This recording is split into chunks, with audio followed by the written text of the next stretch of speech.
So what's up guys? Welcome po sa Quick Math by Hugot Sip na yan. And para po sa ating topic for today guys, ang di-discuss natin is all about writing and describing a set. So ang ating objective guys ay para mag-describe at magsulat ng given set. So be part of grade 7 first quarter discussion na MELC base. So let's have our discussion on describing and writing set. So what is a set? It is just recall guys. Pag sinabing set guys, set is a collection of well-defined object that share the same characteristic. Each object of the set is called the element. So element ang tawag sa mga object within a given set. Set naman guys ang tawag sa collection ng mga well-defined object with the same characteristic. At guys, ang number ng elements sa isang given set ay tinatawag nating cardinality. So, diniscuss natin on our previous videos kung ano yung mga well-defined sets, ano yung element nila, kung paano isulta ang mga element, at ano yung cardinality. Now, para sa video ito guys, ang diniscuss naman natin is all about how are we going to write a set. So, there are three ways on how we're going to write set. So, recall lang po guys, pag sinabing well-defined sets, ito po yung mga categorized, bound with rules, or with specific purpose, objective, and characteristic. Kaya guys, pag nakita kayo ng set with complete explanation or complete characteristic noong given set, automatic ito po ay considered as sets or well-defined set. Now, meron tatlo tayong paraan para i-describe at isulat ang mga set. Ang una natin guys paraan ay tinatawag po nating roster method. Ito guys yung tinatawag na listing method. Pag sinabing roster guys, para pong sa basketball, pag sinabing roster, ito po yung mga listahan ng mga player. So, sabihin from the word roster or list, ito po yung method kung saan nililista mo lahat ng element ng given set. Okay? That is the roster method. Ang next naman nating method guys ay tinatawag na verbal description method. O ito yung pag-describe ng element gamit ang mga salita. Example guys sa roster method. For example, basketball player, Ginebra. O ang roster method niya, edi si Hatfield. Kung naabutan niyo po yung panahon, ito kapanahonan ko si Mark Kagiwa, Helter Brand, si Eric Mink, si Adukul.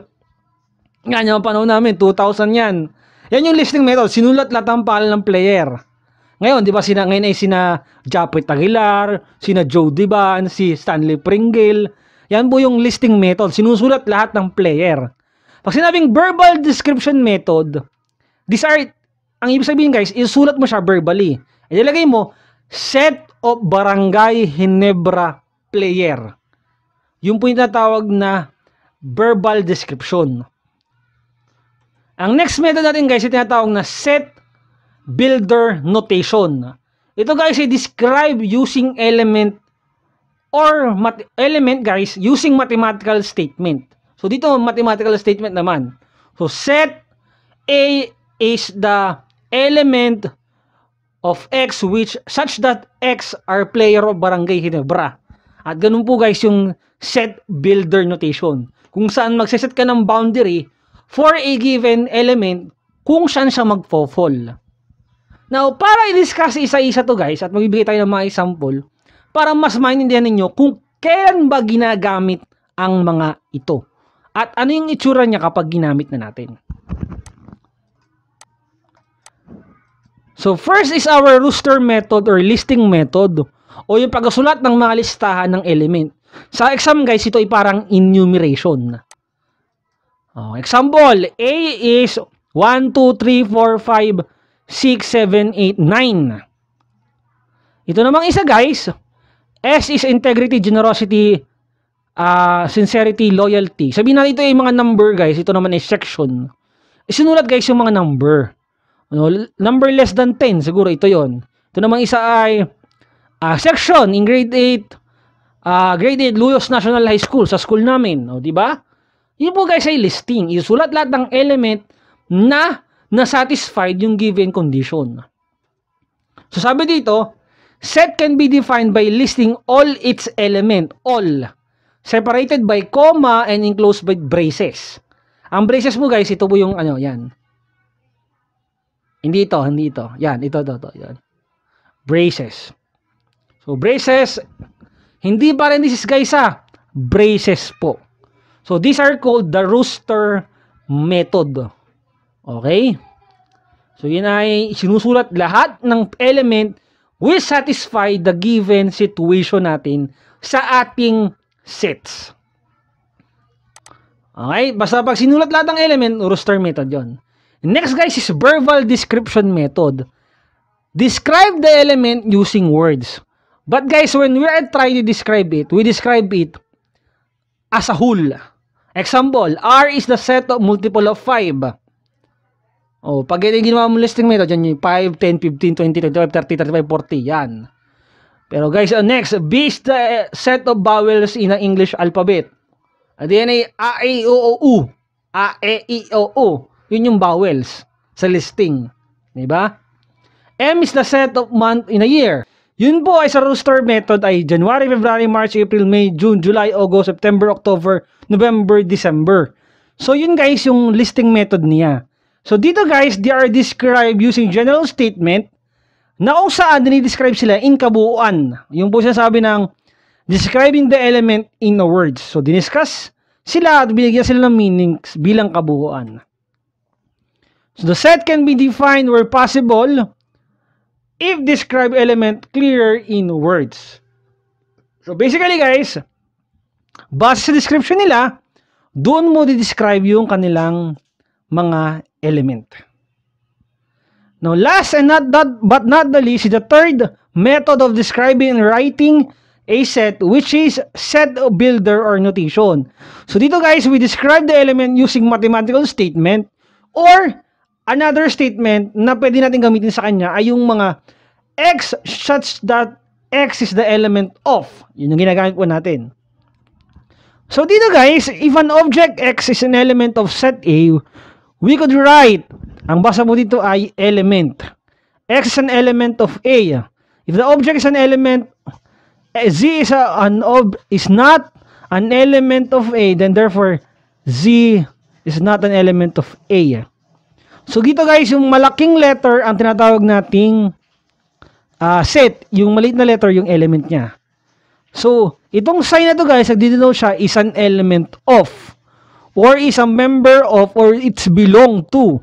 Samantalang ito guys, yung mayroong parang slash, it denotes that it do not belong in the element or do not belong to the group. Now, anong basa doon guys? Example, A, so bracket X slash X is the set of counting number less than 10. Pag binasa mo yun guys, it will be read as set A is the set of all X such that X is a set of counting number less than 10. Ibig sabihin guys, kinukonsider natin na element ng X ay part noong ating set A. So ganyan po siya isulat guys, bracket X slash X tapos yung verbal description niya. Parang to guys, verbal description yung nauna, yung pangatlo, kaso ginawa lang siyang more formal. Okay? So B, set B is the set of all X such that X is the set of historical churches in Pasig City. So that's an example guys of rewriting it.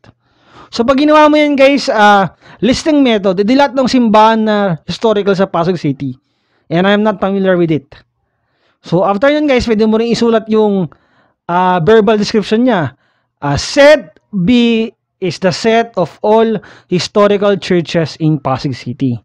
In short guys, ang mathematical statement sa set builder nation is a more formal way of describing it using the verbal method. Okay? Na kung saan nilagay nga yung X such that X, yun. X, di ba? So, yun yung example of guys of the set builder nation. Okay? So ngayon guys, yung tatlong paraan para i-describe ang ating mga set at paano siya isulat. First is what we call the listing method or the rooster method. Second is using verbal statement or verbal method.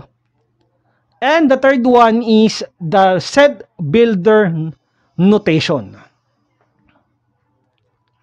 Now, paano nga ba isulat siya from one description to another? So, I'm going to give you some example. Napakadali lang ito, guys. Number 1, a set of counting number less than 10. Yun ang ating description niya using verbal. Kapag ginawa mo yung listing method, guys, a is equal to bracket 1, 2, 3, 4, 5, 7, 8, 9. That's another bracket. And that is listing method. Pag ginamit mo naman, guys, yung ating set builder notation will become the set of element of x such that x is the set of counting number less than 10. It's a more formal way of describing it using that set builder notation. So same thing with this. Integrity, loyalty, sincerity, generosity, that is a listing method. Pag ginamit nyo guys ang ating verbal description method, it will become B is the set of grade 8 section in Lewis National High School. Pag ginamit naman guys yung ating set, sabihin mo ay B is the set of all x such that x is the set of grade 8 section in Lewis National High School. At ganun guys ang paraan para describe ang ating mga sets. Now, para malaman natin whether you understand our lesson for today guys, I'm going to give you 1 minute. So, for the following item, 1, 2, 5 po. Para sagutan to kung ano yung rooster method, verbal description method, at set builder notation sa mga following item na to.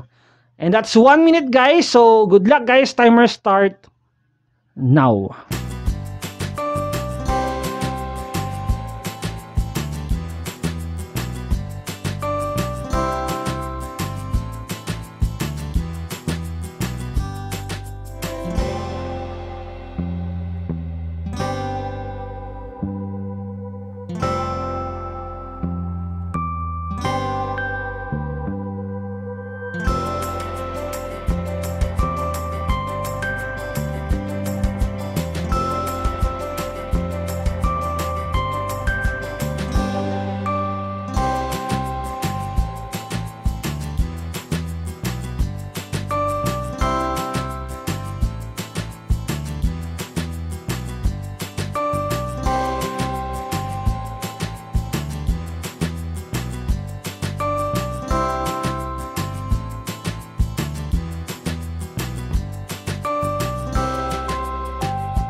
Now, let's try to check your work, guys. So, after sagutan yan, guys, so check natin siya kung saan sila nabibilang. Sila ba yung rooster method, verbal description method, and set builder method. Sana po tumama po kayo para malaman ko na naintindihan ninyo ang ating lesson about these writing sets. So, next discussion natin, guys, nga po pala, ay tungkol naman, guys, sa mga kinds of set. Nandiyan kayo yung null set, empty set, universal set, at iba pang uri-uri ng mga set. And bago natin sagutan to guys, so nga pala, if you're aspiring blogger at you want to invest on new equipment guys, so ito po ay maaari nyo pong gamitin. This is a Boya 2mm11 na ginagamit ko po on my blog sa Behind Your Life TV. Sasagot sila guys. Kita nyo guys, napakalino ng boses ko whenever I try this mic. So, kung gusto niyo pong makabili o makapag-avail, so, ang link po nito ay nandiyan sa description ng ating video.